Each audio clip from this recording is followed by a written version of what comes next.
الحمد لله الذي كتب الآثار ونسخ الآجال والقلوب عنده مفضية والسر عنده علانية. الحلال ما أحل والحرام ما حرم والدين ما شرع والأمر ما قضى. الخلق خلقه والعبد عبده وهو الله الرؤوف الرحيم.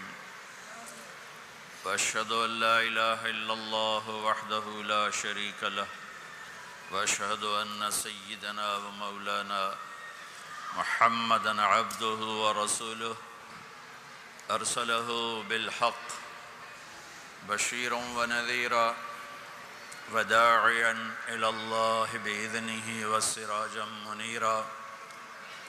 صلى الله تعالى عليه وعلى آله وعلى أصحابه وبارك وسلم تسليما كثيرا كثيرا. أما بعد، فأعوذ بالله من الشيطان الرجيم. بسم الله الرحمن الرحيم. والشمس وضحاها والقمر إذا تلاها والنهار إذا جلاها والليل إذا يغشاها والسماء وما بناها والأرض وما طحاها ونفس وما سواها فألهمها فجورها وتقواها. قد أفلح من زكاها وقد خاب من دساها. وقال النبي صلى الله تعالى عليه وسلم: يا أبا سفيان جئتكم بكرامة الدنيا والآخرة. وقال النبي صلى الله تعالى عليه وسلم: إن الله بعثني كافة للناس رحمة فأدوا عني أو كما قال. بھائی یہ سیڑھیوں پہ نہ بیٹھو بھائی، یہاں سے اتر جائیں، سیڑھیوں سے اتر جائیں.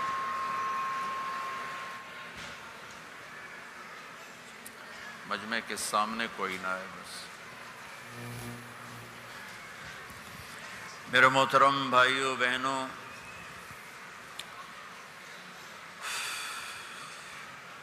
میں آپ کا بہت شکر گزار ہوں.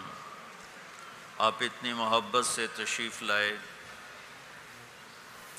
17 سال ایک بڑی مدت ہوتی ہے.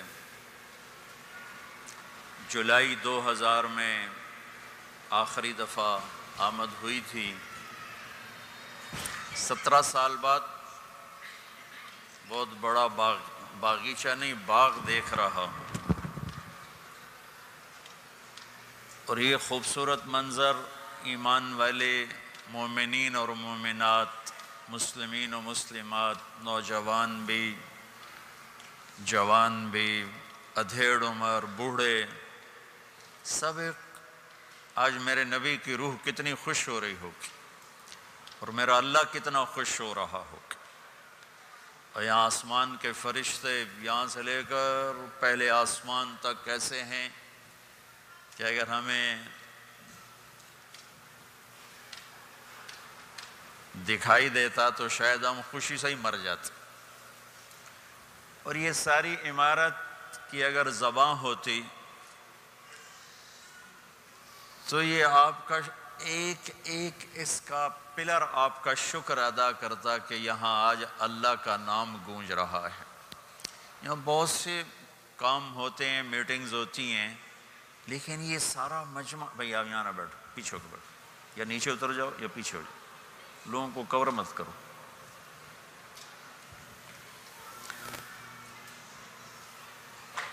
آج اللہ بھی خوش ہے، اس کے فرشتے بھی خوش ہیں، میرے محبوب صلی اللہ علیہ وسلم بھی خوش ہیں کہ میری امت جمع ہے. میرے بھائی بہنوں،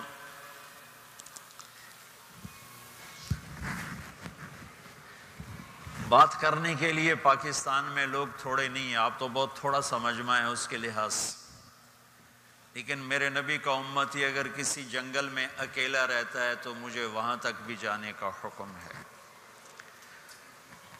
کسی صحرا میں رہتا ہے تو مجھے وہاں بھی جانے کا حکم ہے کہ میرے نبی نے اپنے ایک ایک امتی کے لیے آنسو بہائے ہیں، ایک ایک مرد عورت کالے گورے کے لیے آنسو بہائے ہیں، اور آپ اتنا روئے ہیں کہ سارے نبیوں کے رونے سے بڑھ کر میرے نبی کا رونا ہے، سارے نبیوں کے درد سے بڑھ کر میرے نبی کا درد ہے۔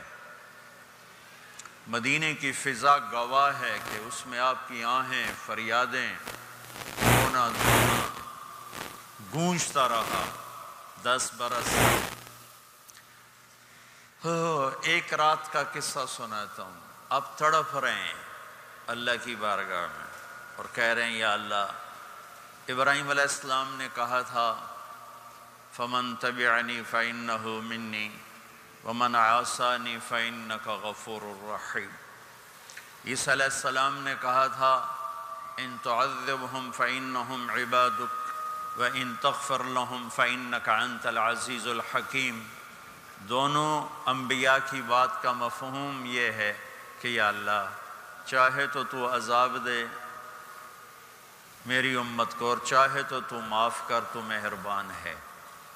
میرے آپ کے نبی نے کیا کہا؟ یا اللہ، نہ میں ابراہیم کی کہتا ہوں، نہ میں عیسیٰ کی کہتا ہوں، میں اپنی کہتا ہوں یا رب امتی امتی، یا رب امتی امتی، یا رب امتی امتی۔ یا اللہ میری امت کو معاف ہی کر، معاف ہی کر، معاف ہی کر، کر یا نہ کر، نہیں معاف ہی کر۔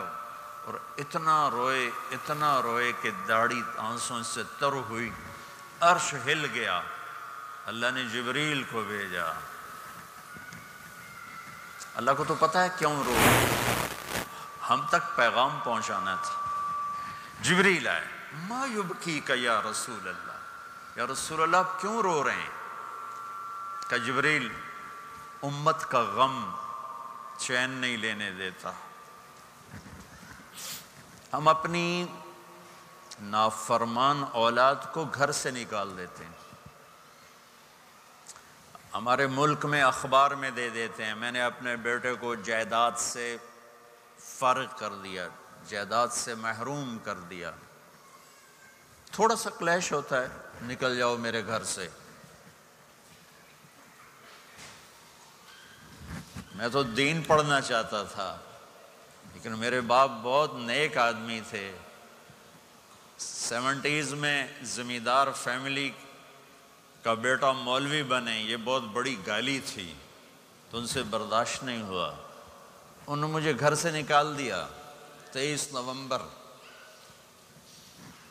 1972 ہفتے کو صبح کے 9 بجے کہا یہ تو مولوی بننا ہے، میرے گھر چوں نکل جا۔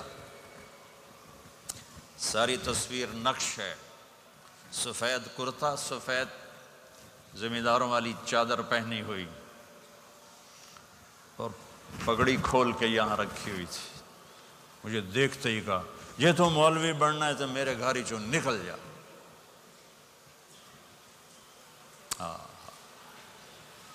یہ ماں باپ کا رویہ ہے۔ میں تو کوئی برائی کے لیے نہیں نکلنا چاہتا تھا، اچھائی کے لیے نکلنا چاہتا تھا، میرے باپ کو پسند نہیں ہے، نکال دیا۔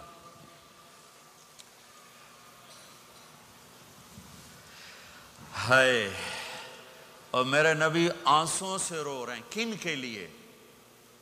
کن کے لیے رو رہے ہیں؟ انہوں نے دھرتی کو نافرمانی سے بھر دیا، زمین آسمان کانپ اٹھے امت کے گناہوں سے۔ میرے نبی نے کہا میری آنکھوں کی ٹھنڈک نماز، 90% امت نماز چھوڑ گئی، باغی ہو گئے۔ میرے نبی نے فرمایا بعثت لأتمم مکارم الاخلاق، تمہیں اخلاق کی چوٹیوں تک پہنچانے آیا ہوں۔ ساری بد اخلاقیاں سب سے بڑا داغ بن کر امت کے دامن پہ آ لگا، ساری دنیا کی بد اخلاقی امت کے اندر آ کے جمع ہو گئی۔ میرے نبی پاکیزگی کو لے کر آئے، پاکیزگی تار تار ہوئی، ماں باپ کی عزت کو لے کر آئے۔ صرف آپ کے دیس کی بات نہیں ہے، ہمارے دیس میں بھی ماں باپ کو کوئی نہیں پوچھتا۔ رشتے سفید ہو گئے، حلال حرام کی تمیز مٹ گئی، جھوٹ سچ کی تمیز مٹ گئی، پیسے کے پجاری بن گئے، ہوس کے غلام بن گئے، دھن دولت کو سجدے کرنے لگے، مال پہ ایمان بیچا، شراب بیچو، دودھ بیچو، پیسہ چاہیے، جھوٹ بولو، سچ بولو، پیسہ چاہیے، حلال سے آئے حرام سے آئے، تمہیں ڈالر چاہیے، ہمیں روپیہ چاہیے۔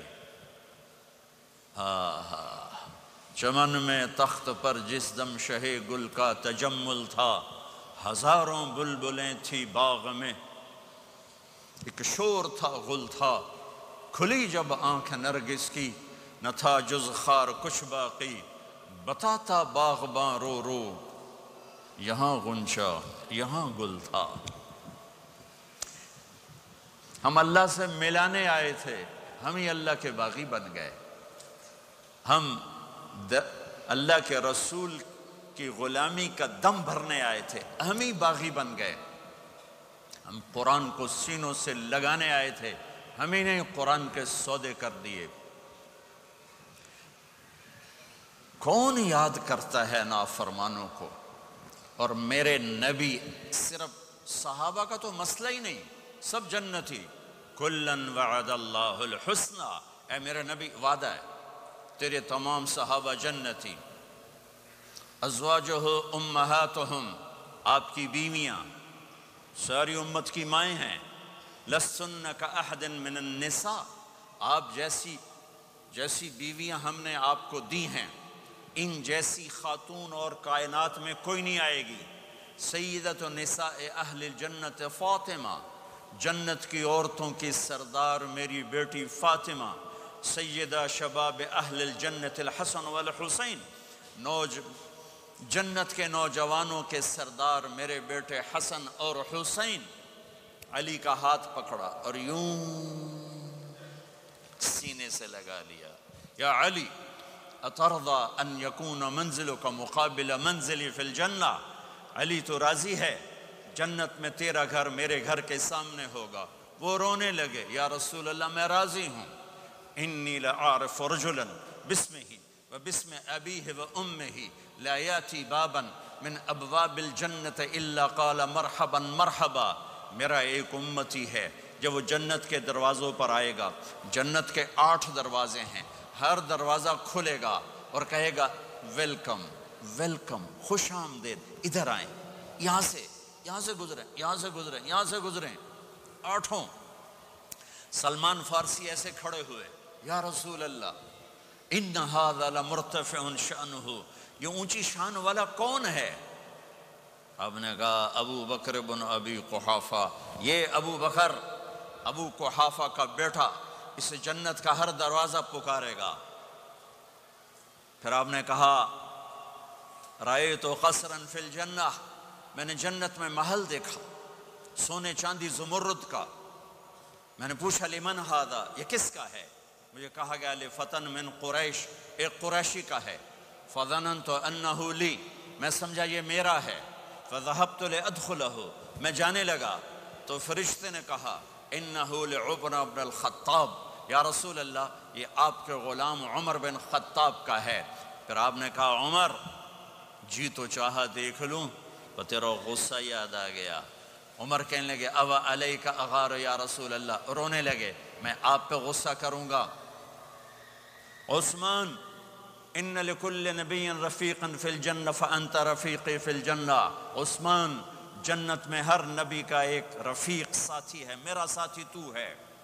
یا علی اترضى ان یکون منزلک مقابل منزلی فی الجنہ، وہ میں نے پہلے بتا دیا، علی جنت میں تیرا گھر میرے گھر کے سامنے ہے۔ یا طلحۃ و یا زبیر ان لکل نبی حواری فی الجنہ وانتما حواری فی الجنہ، اے طلحہ اے زبیر جنت میں ہر نبی کا ایک خادم، میرے 2 خادم، ایک طلحہ ایک زبیر۔